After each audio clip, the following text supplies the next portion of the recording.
नमस्कार, मैं रविंद्र कुमार। हरियाणा विद्यालय शिक्षा बोर्ड की वार्षिक परीक्षा 2024 का कक्षा 9 का जो सामाजिक विज्ञान का प्रश्न पत्र आया है, आज की इस वीडियो में उसी को पूरी तरह से हल किया गया है। तो समय जो निर्धारित किया गया था इसके लिए वो 3 घंटे है और जो मैक्सिमम मार्क्स हैं वो 80 नंबर हैं का दिया गया था। पहले 2 पेज में काफी सारी इंस्ट्रक्शंस है, कृपया जांच लें कि इस प्रश्न पत्र में मुद्रित पृष्ठ 16 है और टोटल जो प्रश्न थे वो 38 थे, 38 थे। वो सारी बातें इसमें बता रखी है, तो विद्यार्थियों ने ये सब पढ़ लिए होंगे कि कौन से एक-एक अंक के प्रश्न होंगे, 2 अंकों वाले प्रश्न, प्रत्येक प्रश्न का उत्तर 30 शब्दों से अधिक न हो और 3 अंकों वाले प्रत्येक प्रश्न का उत्तर 40 से 60 शब्दों से अधिक न हो। ये काफी सारे कहते निर्देश दिए हुए हैं और 5 अंकों वाले प्रत्येक प्रश्न का उत्तर 100 से 125 शब्दों से अधिक न हो। प्रश्न संख्या 38 भारत के मानचित्र को भरने से संबंधित है, तो इस तरह से बहुत सारी बातें इसमें बताई गई हैं।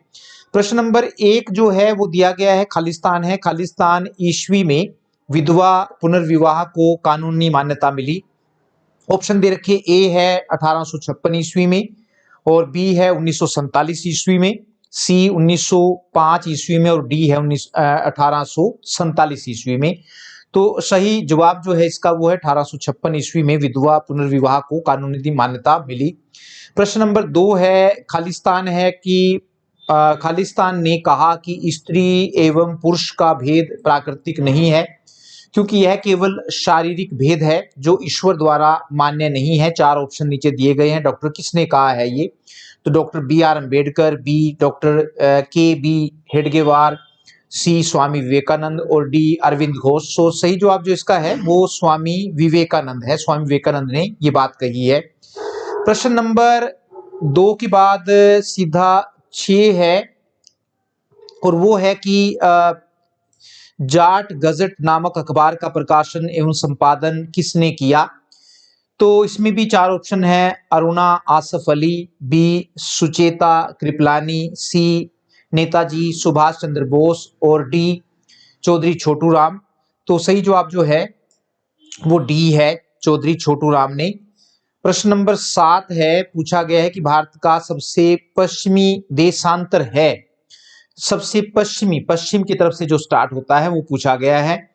तो ये दे रखा है कि ए पर है 68 डिग्री 7 पॉइंट पूर्वी और 68 डिग्री 7 पॉइंट पश्चिमी और सी है 97 डिग्री 25 पूर्वी और डी है 23 डिग्री 30 पॉइंट पश्चिमी। तो सही जवाब जो है अगर पश्चिम से चले तो ए आएगा, 68 डिग्री 7 पॉइंट पूर्वी है। प्रश्न नंबर 8 है कि क्षेत्रफल के आधार पर भारत का सबसे बड़ा राज्य है। क्षेत्रफल से के हिसाब से पूछा गया कि जिस राज्य के पास सबसे ज्यादा जमीन है। तो ए महाराष्ट्र है, बी मध्य प्रदेश, सी उत्तर प्रदेश और डी राजस्थान। तो सही जो है क्षेत्रफल के हिसाब से देखें तो राजस्थान जो है वो भारत का सबसे बड़ा राज्य है। उसके बाद है प्रश्न नंबर 9, पूछा गया है कि कर्क रेखा भारत के कितने राज्यों से होकर गुजरती है? कर्क रेखा भारत के कितने राज्यों से होकर गुजरती है? 4 ऑप्शन दे रखे हैं, ए 6, बी 7, सी 8 और डी 9। तो सही जवाब जो है वो सी है, 8 राज्यों से होकर कर्क रेखा गुजरती है जो भारत के बीचों बीच में से गुजरती है। प्रश्न नंबर 10 है, लीगल फ्रेमवर्क ऑर्डर के जरिए खालिस्तान के संविधान को बदल डाला। लीगल फ्रेमवर्क ऑर्डर पूछा गया है कि ए भारत है, बी चीन, सी नेपाल और डी पाकिस्तान। तो सही जवाब जो है वो पाकिस्तान है। पाकिस्तान के संविधान को बदल दिया गया था लीगल फ्रेमवर्क ऑर्डर के जरिए, नवाज शरीफ को जब हटाया गया था। उसके बाद प्रश्न नंबर 11 है, खालिस्तान तक सऊदी अरब में औरतों को वोट देने का अधिकार नहीं था। ए 2010, बी 2015 और सी 2020 और डी 2014। तो सही जवाब जो है वो बी आएगा इसका, 2015 तक सऊदी अरब में औरतों को वोट देने का अधिकार नहीं दिया गया था।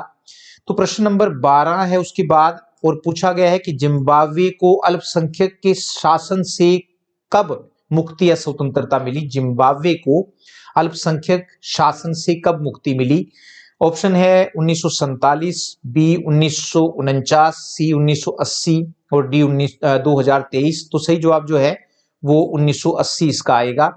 प्रश्न नंबर 13 है, आसान सा प्रश्न है, भारतीय संविधान सभा का प्रथम अधिवेशन हुआ था। ए 26 नवंबर 1949 को, बी 15 अगस्त 1947 को, सी 9 दिसंबर 1946 को और डी 26 जनवरी 1950 को। जो पहला अधिवेशन हुआ था तो वो सी है, 9 दिसंबर 1946 को संविधान सभा का पहला अधिवेशन हुआ था। प्रश्न नंबर 14 है, भारतीय संविधान लिखने वाली सभा में खालिस्तान सदस्य थे, कितने थे जिन्होंने, जिस संविधान सभा ने भारत का संविधान लिखा? ए 250 है, बी 542 है, सी 200 है और डी 299 है। तो सही जवाब जो है वो डी है, 299 जो सदस्य थे संविधान सभा में जिन्होंने भारत के संविधान को लिखने का, बनाने का काम किया था। प्रश्न नंबर 15 है, पूछा गया है भीमराव रामजी अंबेडकर का जन्म कौन से राज्य में हुआ था? डॉक्टर बी आर अंबेडकर जिनको हम कहते हैं, का जन्म कौन से राज्य में हुआ था? ए हरियाणा, बी दिल्ली, सी पंजाब और डी मध्य प्रदेश। तो सही जवाब जो है वो मध्य प्रदेश है, मध्य प्रदेश में हुआ था।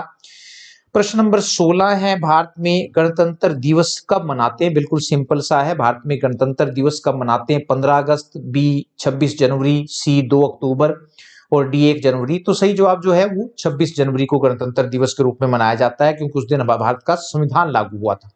प्रश्न नंबर 17 है, भारत के नगरीय क्षेत्र में प्रतिदिन प्रति व्यक्ति कितनी कैलोरी की सिफारिश की जाती है? भारत के नगरीय क्षेत्र में प्रतिदिन प्रति व्यक्ति कितनी कैलोरी की सिफारिश की जाती है? ए 2100, बी 2200, सी 2300 और डी 2400। तो सही जवाब जो है वो 2100 कैलोरी की सिफारिश हर रोज की जाती है।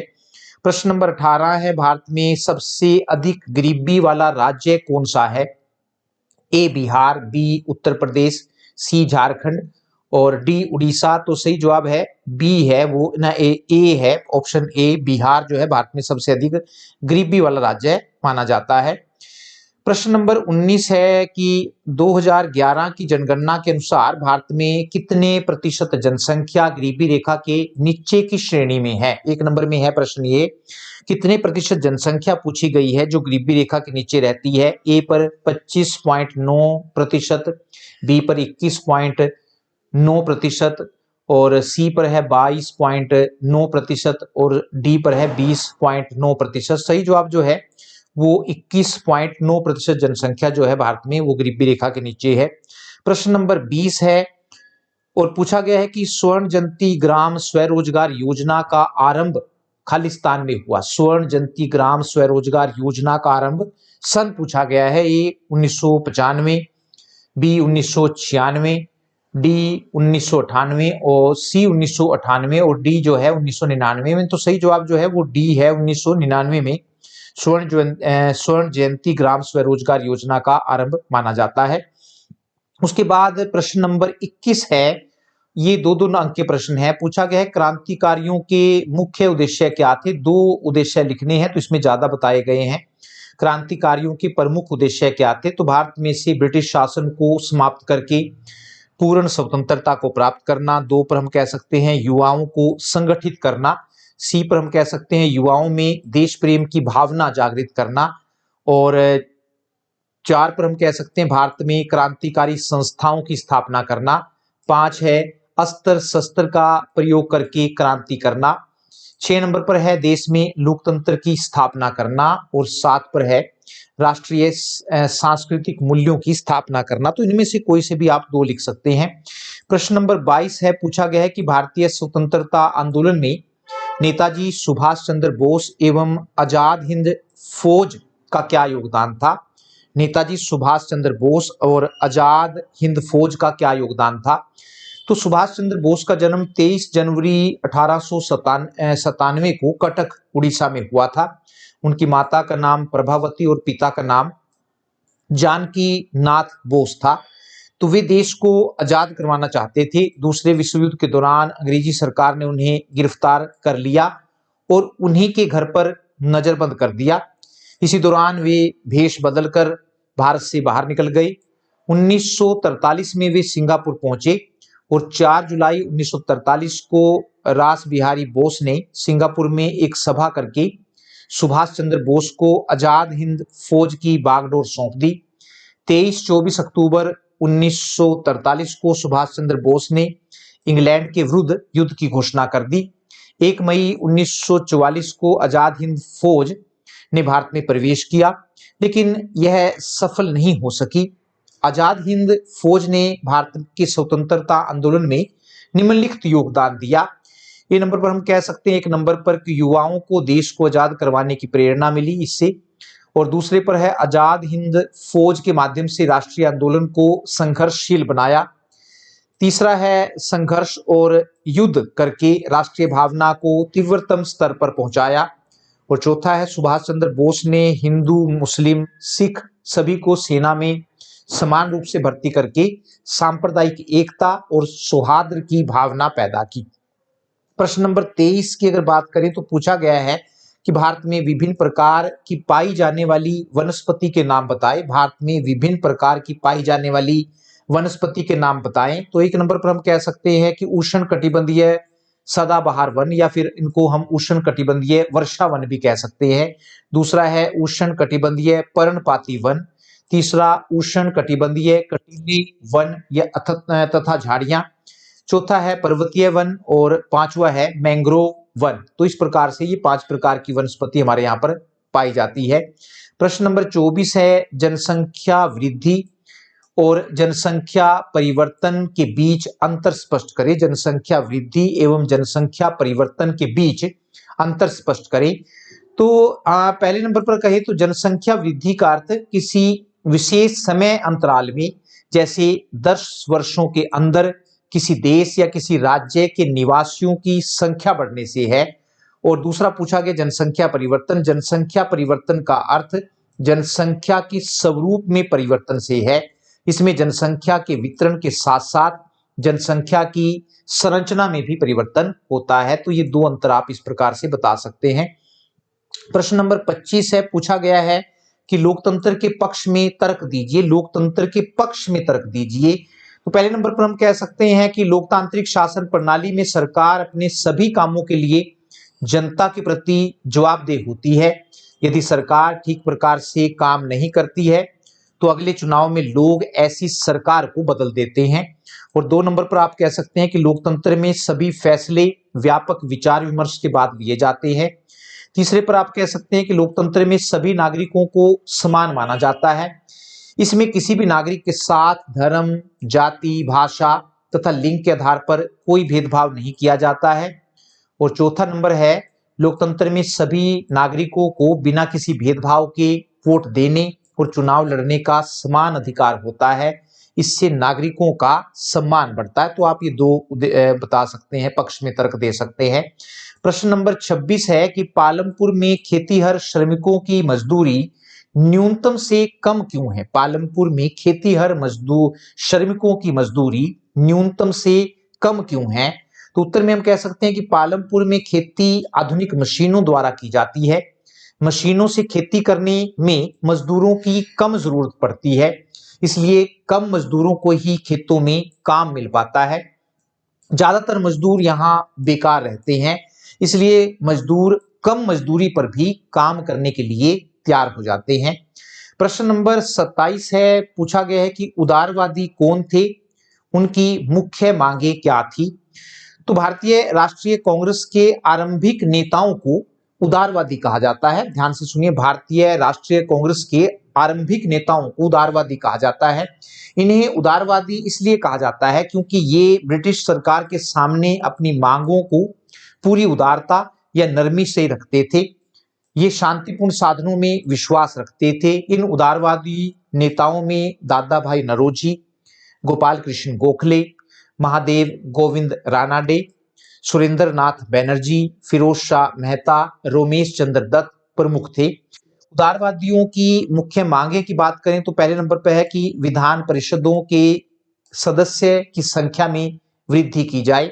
दूसरी उनकी मांग थी कि प्रशासनिक सेवा में भारतीयों को भी नियुक्त किया जाए। तीसरी मांग थी कि सेना के खर्च में कमी की जाए। चौथा है कि सामान्य और तकनीकी शिक्षा का विस्तार किया जाए।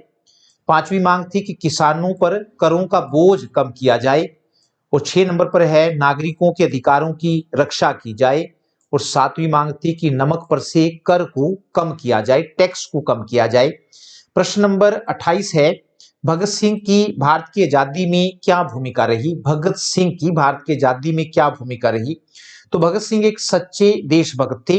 देशभक्ति की भावना उन्हें परिवार से प्राप्त हुई थी। 1928 में लाहौर में जब लाला लाजपत राय साइमन कमीशन का विरोध कर रहे थे तो उन पर लाठियां बरसाई गई, जिसके कारण लाला जी को गंभीर चोटें आई और बाद में उनकी मौत हो गई। उनकी मौत का बदला लेने के लिए, उनकी हत्या के लिए जिम्मेदार पुलिस ऑफिसर सैंडर्स को मारने का काम चंद्रशेखर आजाद, राजगुरु भगत सिंह को सौंपा गया। 17 दिसंबर 1928 की शाम को जैसे ही सैंडर्स लाहौर पुलिस स्टेशन से बाहर निकला, राजगुरु ने सैंडर्स पर गोली चला दी, वह नीचे गिर गया। इसके बाद भगत सिंह आगे बढ़े और कई गोलियां सैंडर्स पर चला दी, जिसके कारण सैंडर्स की मौत हो गई। बाद में सैंडर्स की हत्या के आरोप में भगत सिंह को फांसी की सजा दी गई। प्रश्न नंबर 29 है, पूछा गया है कि गंगा की 2 मुख्य धाराओं के नाम लिखो। ये कहां पर एक दूसरे से मिलकर गंगा नदी का निर्माण करती है? तो गंगा की 2 प्रमुख धाराएं भागीरथी और अलकनंदा है। ये दोनों धाराएं देवप्रयाग नामक स्थान पर मिलकर गंगा नदी का निर्माण करती हैं। प्रश्न नंबर 30 है, पूछा गया है कि भारत की जलवायु को प्रभावित करने वाले कौन कौन से कारक हैं? भारत की जलवायु को प्रभावित करने वाले कौन कौन से कारक हैं? तो पहले नंबर पर हम कहेंगे अक्षांश है। कर्क रेखा भारत के बीच में से गुजरती है, इसलिए देश का आधा भाग कर्क रेखा के दक्षिण में स्थित है, जो उष्ण कटिबंधीय क्षेत्र है, और आधा भाग कर्क रेखा के उत्तर में स्थित है, जो उपोष्ण कटिबंधीय है। दोनों कटिबंधों में स्थित होने के कारण भारत की जलवायु में उष्ण कटिबंधीय जलवायु और उपोष्ण कटिबंधीय जलवायु दोनों की विशेषताएं मौजूद है। उसके बाद दूसरा कारक है ऊंचाई। भारत के उत्तर में हिमालय पर्वत है, इसकी औसत ऊंचाई लगभग 6000 मीटर है।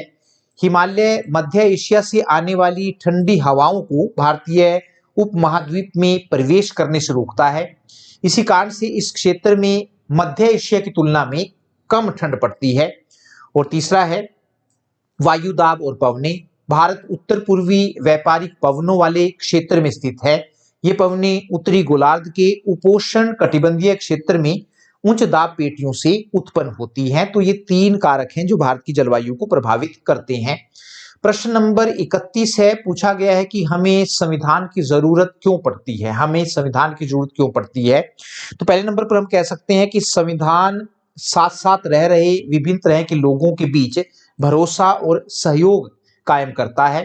दूसरे नंबर पर हम यह कह सकते हैं कि यह इस बात को स्पष्ट करता है कि सरकार का गठन कैसे होगा तथा किसे फैसले लेने का अधिकार होगा।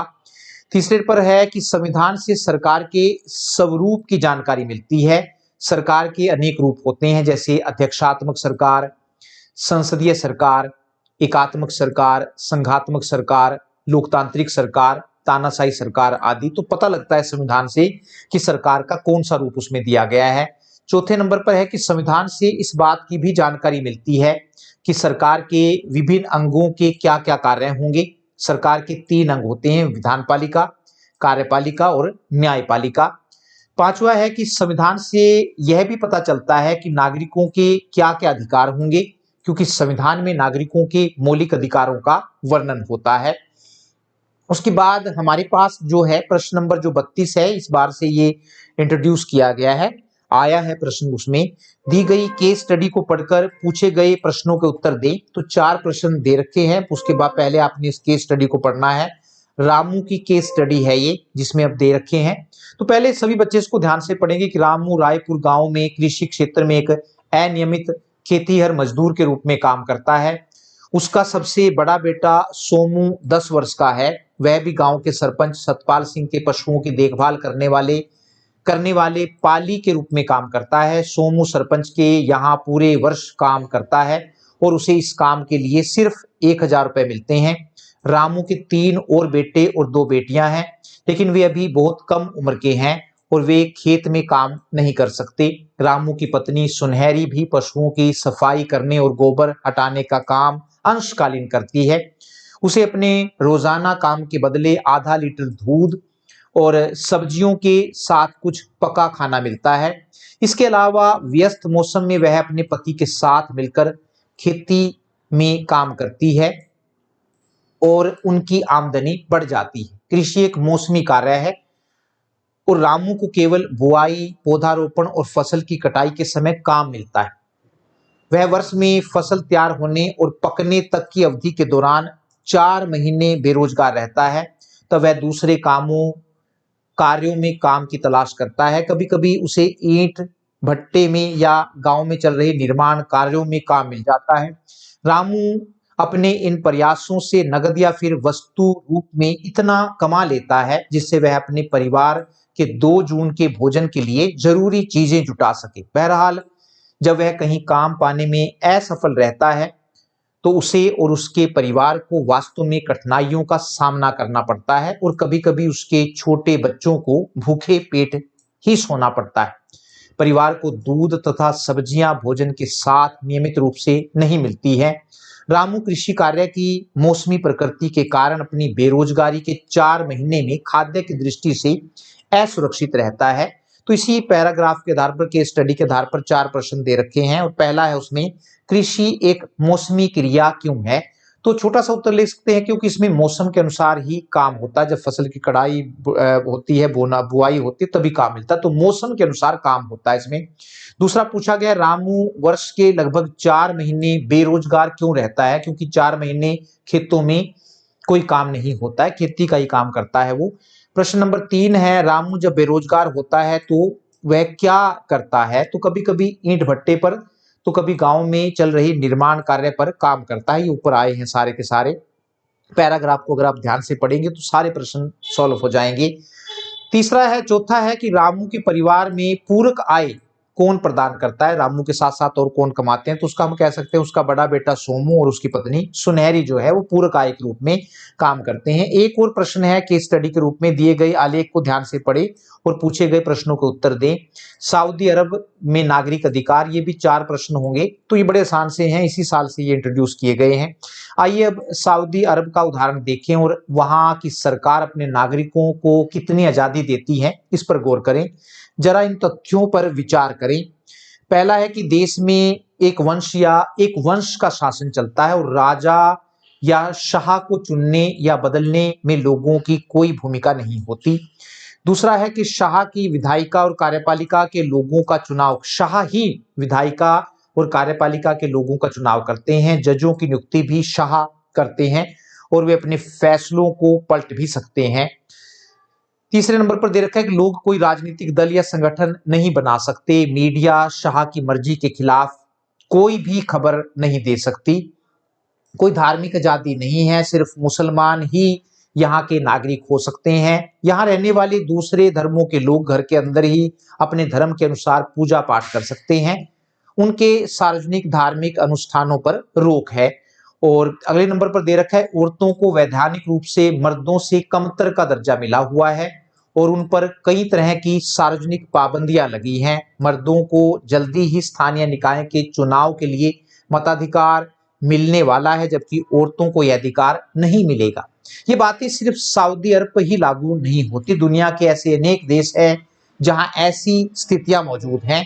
तो इसी के आधार पर 4 प्रश्न दे रखे हैं और पहले नंबर पर पूछा गया है कि सऊदी अरब में किस प्रकार की सरकार है। तो हम कह सकते हैं कि वहां पर राजा का शासन है या राजतंत्र है। दूसरे पर है सऊदी अरब का राज्य धर्म क्या है, तो मुस्लिम है या फिर इस्लाम वहां का धर्म है। और तीसरे पर सऊदी अरब में महिलाओं को पुरुषों के समान अधिकार हैं, हाँ या नहीं पूछा गया है, नहीं है, पुरुषों के समान अधिकार नहीं है। और चौथे नंबर पर है, मीडिया शाह की मर्जी के खिलाफ कोई खबर दे सकती है। तो ये भी सही है गलत है, नहीं दे सकती है, नहीं आएगा इसका भी। उसके बाद बड़े प्रश्न है 5-5 नंबर वाले, अथवा करके दे रखे हैं। और प्रश्न नंबर 34 है कि महात्मा गांधी जी ने पटेल की बजाय नेहरू को क्यों चुना, क्या आप उनके निर्णय को उचित मानते हैं।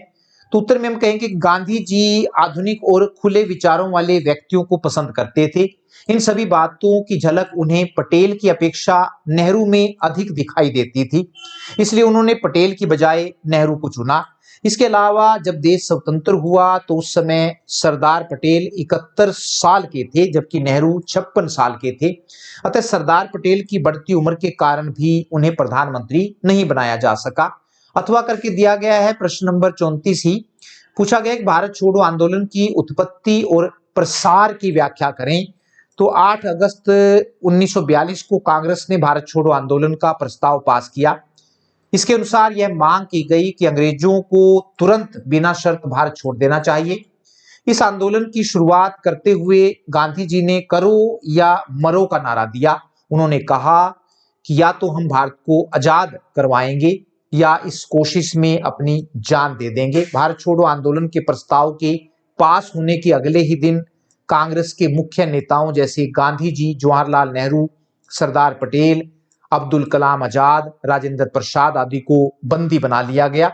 इन नेताओं की गिरफ्तारी से लोग भड़क उठे और देश भर में सरकार विरोधी दंगे होने लगे। सरकार ने आंदोलन को कुचलने के लिए दमन का सहारा लिया। पुलिस ने लोगों पर गोलियां चलाई। 1 लाख लोगों को गिरफ्तार किया गया। प्रदर्शनकारियों पर भारी जुर्माने किए गए। सरकार की दमनकारी नीति के कारण आंदोलन धीरे धीरे कमजोर हो गया। प्रश्न नंबर 35 है, बड़ा प्रश्न है 5 नंबर में। भारत के प्रमुख भू आकृतिक विभाग कौन कौन से? भारत के प्रमुख भू आकृतिक विभाग कौन कौन से हैं? हिमालय पर्वत और प्रायद्वीपीय पठार के उच्चवच लक्षणों में क्या अंतर है? दोनों हिमालय पर्वत और प्रायद्वीपीय पठार में अंतर पूछे गए हैं। तो पहला है, भारत की भौगोलिक आकृतियों को मुख्य रूप से 6 भागों में बांटा जा सकता है। पहला है हिमालय पर्वत श्रृंखला, दूसरे पर उत्तर का मैदान, तीसरा प्रायद्वीपीय पठार, चौथा मरुस्थल, 5 नंबर पर है तटीय मैदान और 6 पर है द्वीप समूह। उसके बाद हिमालय पर्वत और प्रायद्वीपीय पठार के उच्चवच लक्षणों में अंतर क्या है? अंतर जो है, तो पहले नंबर पर हम कहेंगे कि हिमालय पर्वत संसार के सबसे युवा पर्वत हैं, जबकि प्रायद्वीपीय पठार सबसे पुराने पठार हैं। दूसरा है कि हिमालय पर्वत की प्रमुख नदियां गंगा, सिंधु और ब्रह्मपुत्र हैं, जबकि प्रायद्वीपीय पठार की प्रमुख नदियां गोदावरी, कावेरी, कृष्णा और नर्मदा है। तीसरे नंबर पर है हिमालय पर्वत की सभी नदियां सदा नीरा है, अर्थात उनमें सारा साल पानी बहता रहता है, जबकि प्रायद्वीपीय पठार की सभी नदियां सदा नीरा नहीं हैं। और चौथे नंबर पर है कि हिमालय पर्वत के प्रमुख शिखर माउंट एवरेस्ट, कंचनजंगा, धौलागिरी है और नंदा देवी हैं, जबकि प्रायद्वीपीय पठार के प्रमुख शिखर अनाईमुड़ी और महेंद्रगिरी है। 5वें नंबर पर है कि हिमालय पर्वत के शिखर बर्फ से ढके रहते हैं, जबकि प्रायद्वीपीय पठार के शिखर कम ऊंचे होने के कारण बर्फ से ढके नहीं रहते हैं। और 6ठे नंबर पर हिमालय पर्वत अवसादी चट्टानों से बना है, जबकि प्रायद्वीपीय पठार आग्नेय और रूपांतरित शैलों से बना है। अथवा करके है प्रश्न 35 नंबर प्रश्न ये कि भारत के उत्तरी मैदान का वर्णन करो। तो उत्तरी मैदान 3 प्रमुख नदियों सिंधु, गंगा और ब्रह्मपुत्र तथा इसकी सहायक नदियों से मिलकर बना है। लाखों सालों तक हिमालय से निकलने वाली नदियां यहाँ अपने साथ बहाकर लाए गए अवसादों को बिछाती रही, जिसके कारण इस उपजाऊ मैदान का निर्माण हुआ है। यह मैदान 2400 किलोमीटर लंबा और 320 किलोमीटर चौड़ा है। इस मैदान में ज्यादा जनसंख्या रहती है। उपजाऊ मिट्टी, पर्याप्त पानी तथा अनुकूल जलवायु होने के कारण यह मैदान कृषि की दृष्टि से भारत का सबसे अधिक उपजाऊ क्षेत्र माना जाता है। उत्तरी मैदान को 3 भागों में बांटा जाता है, पंजाब का मैदान, गंगा का मैदान और ब्रह्मपुत्र का मैदान। प्रश्न नंबर 36 है, हमें संसद की आवश्यकता क्यों है? तो सरकार के 3 अंगों में से संसद या विधायिका एक महत्वपूर्ण अंग है। संसद के बिना सरकार कोई भी काम ठीक प्रकार से नहीं कर सकती है। संसद की आवश्यकता निम्नलिखित कारणों से पड़ती है। तो पहले नंबर पर हम कह सकते हैं कि संसद की आवश्यकता इसलिए पड़ती है क्योंकि संसद ही देश के लिए कानून बनाती है। संसद लोगों की आवश्यकताओं के अनुसार कानून बनाती है। दूसरा, कार्यपालिका पर नियंत्रण रखने के लिए संसद की आवश्यकता पड़ती है। तीसरे नंबर पर है कि सरकार के खर्चों पर नियंत्रण रखने के लिए भी संसद की आवश्यकता पड़ती है।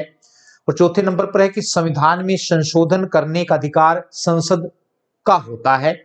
और पांचवें नंबर पर है कि संसद में जनता के प्रतिनिधि होते हैं। जनता को जो भी शिकायतें होती हैं वे अपनी शिकायतों को अपने प्रतिनिधियों के पास भेज देते हैं और ये प्रतिनिधि इन शिकायतों को संसद में उठाते हैं और मंत्रियों से प्रश्न पूछते हैं और उन्हें सुलझाने का प्रयास करते हैं। प्रश्न नंबर 36 है, अथवा करके दे रखा है, आप दूसरा कर सकते हैं। भारत में प्रधानमंत्री के अधिकार या फिर शक्तियों का वर्णन करो। तो पहले नंबर पर हम कहेंगे कि प्रधानमंत्री का सबसे महत्वपूर्ण कार्य अपनी मंत्रिपरिषद का निर्माण करना है। दूसरा, मंत्रिपरिषद का निर्माण करने के बाद प्रधानमंत्री का दूसरा काम मंत्रियों के बीच विभागों का बंटवारा करना है। तीसरा है, प्रधानमंत्री मंत्रिपरिषद में किसी भी प्रकार का फेरबदल भी कर सकता है, जैसे नए मंत्रियों को नियुक्त कर सकता है, मंत्रियों के विभागों को बदल सकता है। चौथा है, प्रधानमंत्री मंत्रिपरिषद का भी अध्यक्ष होता है। वह मंत्रिमंडल, प्रधानमंत्री मंत्रिमंडल का भी अध्यक्ष होता है। वह मंत्रिमंडल की बैठकों के लिए तारीख निश्चित करता है, बैठकों की कार्यसूची तय करता है और बैठकों में सभी सदस्यों को अपनी बात कहने का अवसर देता है। पांचवा है, प्रधानमंत्री मंत्रिमंडल और राष्ट्रपति के बीच कड़ी का काम करता है। समय समय पर मंत्रिमंडल की बैठकों में जो निर्णय लिए जाते हैं प्रधानमंत्री उसकी सूचना राष्ट्रपति को देता है और राष्ट्रपति उन निर्णयों के बारे में जो विचार प्रकट करता है उसकी जानकारी मंत्रिमंडल को देता है।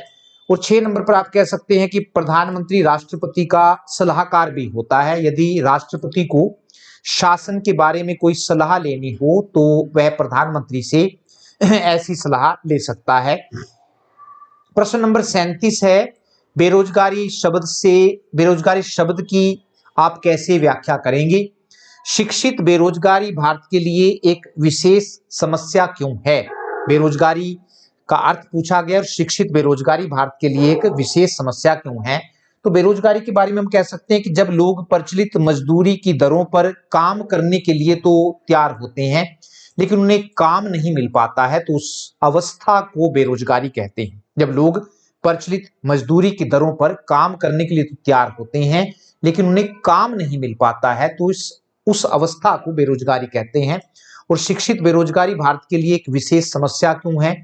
तो शहरों में शिक्षित बेरोजगारी पाई जाती है। यहाँ 10वीं 12वीं बीए और एमए पास अनेक युवक हैं जो अपनी योग्यता के अनुसार रोजगार पाने में असमर्थ हैं। भारत के लिए यह बेरोजगारी एक बड़ी समस्या बनती जा रही है क्योंकि जब पढ़े लिखे युवकों को अपनी योग्यता के अनुसार काम नहीं मिल पाता तो उनमें निराशा की भावना घर कर जाती है।